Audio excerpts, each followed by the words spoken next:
Welcome back, Flare community. I hope you're all well and having an incredible day. Yeah, you know what time it is. It's time for the weekly stream. Who we got in the house this week? We've got Tasmanian, we've got Thomas, we got Anna in the house, we've got Professor, Jason, Matata Inu, Crypto Granny, Jimmy Thing, Death Ranger, Walter, Doc Bob D, Andy F, Triple XRPOS, and Jimmy Thing as well. I hope you guys are doing well. Happy Monday. We're going to cover the news as we always do. That's both on Songbird and the Flare network. And yeah, we're going to jump straight in. But before we do, we're going to have a quick look at the signal provider statistics. And coming in first at the minute is FLR Labs, and I'm going to talk about them in just a second. In second place, we have Lena Instruments. In third place, Ivy Oracle. Fourth place, Flare Beacon. And in fifth place, Solarius, sorry. You know, it's quite interesting actually, because we see FLR Labs on the top of the chart with the most vote power, sorry, not the most vote power, but the biggest reward rate just under the vote power. And if you're up to date with what's been going on recently with some of the FTSO management group, Tim actually made a great video here, Tim of FTSO AU. He made a really good video sort of going into depth about what this FTSO management group is. It is only a temporary fix, but it's going to help maintain the decentralization of the Flare time series Oracle until slashing is implemented. And that's going to be the permanent fix. But don't worry so much now. The FTSO is still the most robust, most decentralized, and considered one of the most accurate oracles for a layer 1 even in the space. So if you do want to keep up to date with the recent proposals and discussions, there is a forum. It's forum.flare.network, and we're going to have a quick peek at this one here. This one is about the suspected collusion between FLR Labs and Love FTSO. Now, Love FTSO actually got chilled on the first proposal through this management group, and basically for colluding, and the developer for Love FTSO was actually selling his algorithm to other people, and FLR Labs is certainly suspected to be one of them. So I'd highly recommend checking out this page here, forum.flare.network, and have a little look at what's been going on behind the scenes, because you want to be delegating to a signal provider that is actually building value on the network. Just thought I'd give you a little heads up there, and now we're going to move over to the NFT space. So here we're on Sparkles. Sparkles trades NFTs for Songbird and the Flare network, and this week topping the charts is S-Toads. I know we've got some S-Toads fam inside the house at the minute. That volume is pretty crazy. In the last 7 days, it's almost hit 1 million SGB. So congratulations to S-Toads. In second place, we have Flare Apes, and this is on the Flare network. In fact, it's the only NFT collection that's topping the charts in the top 5 on Flare at the minute. In third place, we have Luxury Lofts. In fourth place, Songbird City, both linked to the S-Toad project, so it's pretty much their week right now. They obviously had the launch of the game on the XRP ledger, or connected to the XRP ledger, which was very successful. And in fifth place, we have the Fat Tigers, and this could be something to do with the snapshot for the Fat Kittens. Stay tuned for that. Pretty exciting stuff nonetheless. Moving on. A new highest sale for the Lucky Claw, and that was 13.6 thousand FLR. Number 666, so a little bit spooky right there, but this was actually bought by the winner of the Lucky Claw jackpot this month. They won 50,000 FLR just for holding the NFT. They won a Decent wallet, a pack of Flare community cards, amongst some other stuff, some Johnny Lawrence NFTs and a Flare Mango NFT. And this is the biggest prize on the Flare network. And it's not just this month, it wasn't just last month or the month before, it's every month for the next 33 months. It's only going to get bigger, so stay tuned. This is sort of a bit of a rundown. Flare drop number 3 has been successful. This obviously happened last week, and the next one that's coming is on June the 15th. So in order to actually participate in the flare drops, you actually need to have WFLR. And this basically means that you can't really hold it on an exchange unless an exchange is supporting the airdrop. But if the exchange is supporting the airdrop, it's likely that they're going to take a little cut from you. So I would highly recommend, if you are holding FLR and you want to set yourself up in order to receive some of these future airdrops for the next 33 months, be sure to just self-custody your assets and go from there. You know, it's definitely worth doing. You're in control of your assets and highly recommended. Here we go. This is something that I get asked all the time. When is the best time to change your SGB or your FLR delegations? Well, if you're actually intending to change it, the best time is right now. And I'll tell you why, right? So if you intend to change your delegation now, now is the best time, sorry. The earlier, the better. If it's early enough within the epoch, and it's usually within the first half, your delegation will very likely be locked in for the following epoch. Now, if you're in the second half of the epoch, there is a chance that your delegation may not be locked in. So if the lock-in block does occur before you've changed your delegation, you won't actually be locked into that delegation for the next epoch, and you'd have to wait another epoch, right? But if your delegation is set before the lock-in block, then it would be locked in, obviously. So if you're wondering when the best time to change is, it's right now if you intend to change. This is probably the biggest news of the week. Enosis, formerly known as FLR Finance, they've increased their daily limit for XDC. Actually, this isn't the big news, but the next piece of information is the big news. They've increased their XDC bridge to 1.5 million XDC per day. And this is the very first bridge onto the Songbird network, and very much welcomed. It's going to be a way where XDC holders can really get to see this DeFi platform and really get exposure to the Songbird network and bring that value in, while also participating on arguably one of the best DeFi platforms in the space. This is the big news. In fact, the liquidity pool has opened for XDC and SGB. And if you got in there early, the APYs were pretty crazy. So as you know, this is how most of the liquidity pools or the farming normally starts. It starts with very low liquidity, and the farms offer, or this particular farm offers 300 SFIN over 385 days, so 1 year. And that equates to somewhere like 0.8 SFIN per day. Now, if you're the only person in that pool for a day, you will get 0.8 SFIN.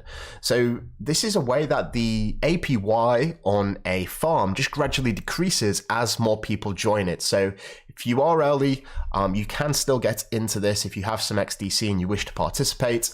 It's quite an interesting process. I'm actually going to be releasing a tutorial tomorrow about the process of how you can wrap and how you can bridge and all that good stuff.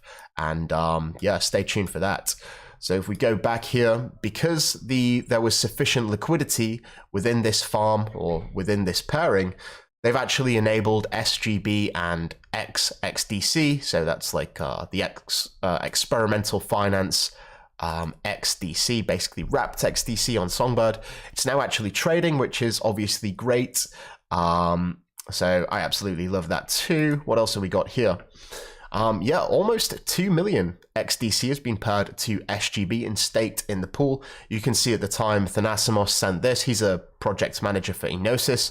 The APY was actually 700%, and this was what, some 8 hours ago. The APY has definitely decreased since then. If we just go over here onto XFi, you can see it obviously trading, which is very nice.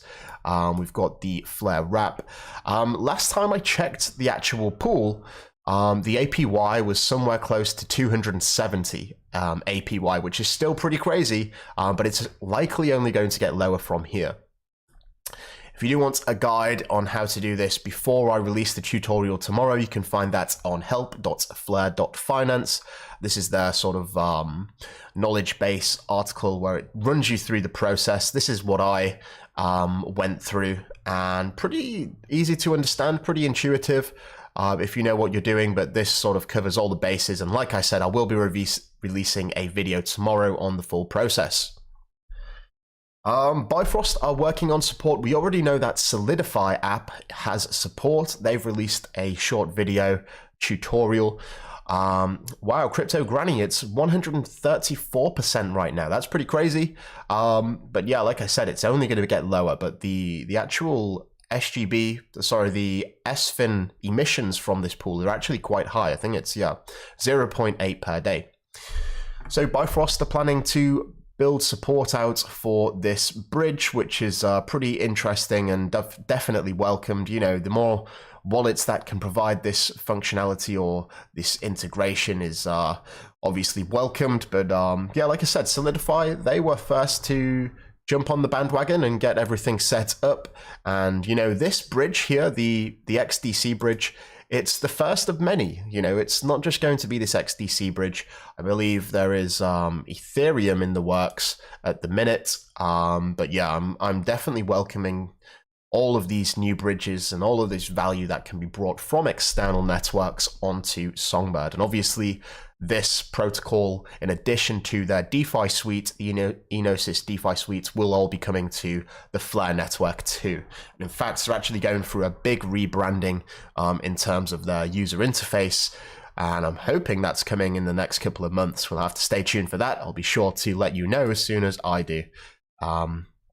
So we got some news from Uppercent. Uppercent are basically an educational platform that give you access to the top 1% of achievers, as you can see here. And they're building on the Flare network too. And it's a very interesting concept. I actually did a podcast with Jake and Mark, and they give a really good explanation about their full platform. But their launch campaign is actually going to be starting this week, believe it or not, and you're going to hear a lot more about Uppercent in the coming week. And they've actually released the name of their first creator. Yeah, here we go. This is Chris Croft, one of the most successful business trainers in the world, having trained over 18 million students. That's quite a high number. His course trains over 22,000 students per day. So he's going to be one of the creators, and you're going to sort of get some wisdom from him, and you're going to be able to access that information via the Uppercent platform, right? You're going to buy NFTs to a certain course, and then you get access to the content. Very interesting, and we've actually got some of these courses to give away as part of the Lucky Claw giveaway as well, and I'm going to give you more details on that in the near future. The NFT governance app that I created is actually going to be going live this week, and this is a general application. It's not necessarily bound to the Flare community. Obviously, the Lucky Claw holders had the first privilege of using this, and it's a way that NFT holders can have a say in how the collection is run. For me, it's very important to give that community feel and let people have a decision on some of the things that are really going to change the dynamics as a holder of the NFT. And I'm very happy to see Flamingos sort of taking the reins with that, and they have an upcoming proposal that you'll probably see either tomorrow or potentially the next day. So stay tuned for that. If you're holding a Flamingo or a Mingo friend, yeah, stay tuned. use your Spark, a signal provider, and validator on Flare and Songbird.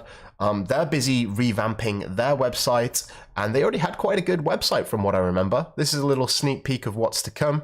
Looks very clean, as I'm sure you'll agree. It looks pretty good. I'm looking forward to seeing what they're bringing out too, and if they have any novel features. I'm liking this one as well, performance. I'm not sure if this is just tied to the network or just their signal provider specifically, but soon we will see. Thought I'd give them a mention. Yes, this is what I wanted to say. The Lucky Claw jackpot did actually occur last week, and yes, the winner, as I said, the biggest jackpot on the Flare network, 50,000 FLR valued over $1,000 by itself. One Johnny Lawrence NFT, one Flamingo NFT, one Decent Biometric Wallet, and one Flare Community Physical Poker Deck. It's unrivaled in the space, you know, and sooner or later people are going to realize and wait until we start rolling out some more of the Flare Community Coin utility and obviously the faucet as well. So stay tuned for that. I've been keeping myself busy, you know. I do obviously do these videos each and every week and obviously some tutorials, but what I've been sort of doing these days is really sort of trying to build value on the network. And one of them things that I was working on is this governance app. That's going really well, and I'm hoping to get some more people to use that in the near future. But I've got all kinds of things going on. So obviously the governance app, which I mentioned here, this is just this month. We've got the Flare Community Coin airdrop for the holders of, the delegators to FTSO AU, who is a sponsor of the channel. We're going to have the store update this month, and that's in terms of the Flare Community Coin poker tournaments. And this is going to be a multi-tiered tournament where, you know, it's going to cater for lower holders, but also the whales as well, with some really big prizes in terms of FCC, in terms of FLR, and also Flare Community Lucky Claw booster NFTs. More on that in just a moment. Some other things to look forward to that I'm working on is some Flare Community Coin Store physicals, and I'm also going to be working on a game.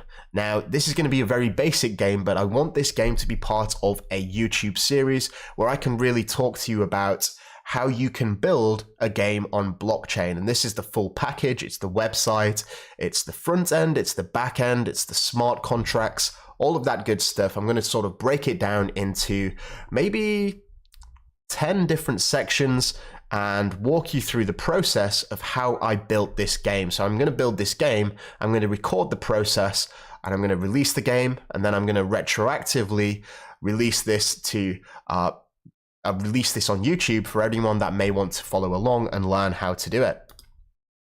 Finally, the last tweet of the week. This is Dragon's Lair. They've got a really interesting project, actually. I was on their Discord listening in, and they started their mint earlier this week. It was pretty good, actually, pretty successful. This is what the NFTs look like. And we obviously have, I believe we've got Draco in the house already, who is running things. And we also have the Wayteller. There's a lot of people involved in this project, and if you want to follow them, you can find them at Horde of Dragons here on Twitter, and you can probably get a link to all of their important information, all of their Discord and whatnot. There you go, there's all the important stuff pinned at the top. But that's pretty much it for this week's news. Pretty exciting. I think the biggest news for me was the Enosis Bridge and the XDC pools going live. We obviously have that really high APY right now, which is dropping by the second, but I'm also intrigued to see how this causes fluctuations within the other pools as well. The other pools that may be using SGB, it's obviously going to have a factor if people are extracting their SGB from that pool to go into a higher APY pool. And yeah, it's only going to get more interesting as more bridged assets are unlocked. So stay tuned for that. I think next week we're going to have some fireworks. But we're just going to have to see. But that's the news for this week.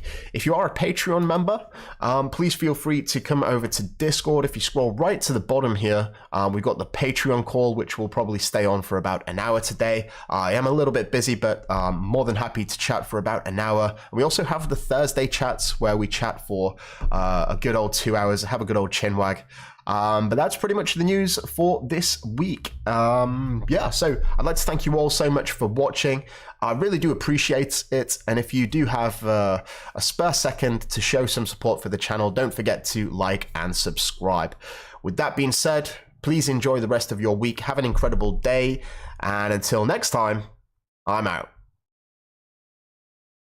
We have liftoff.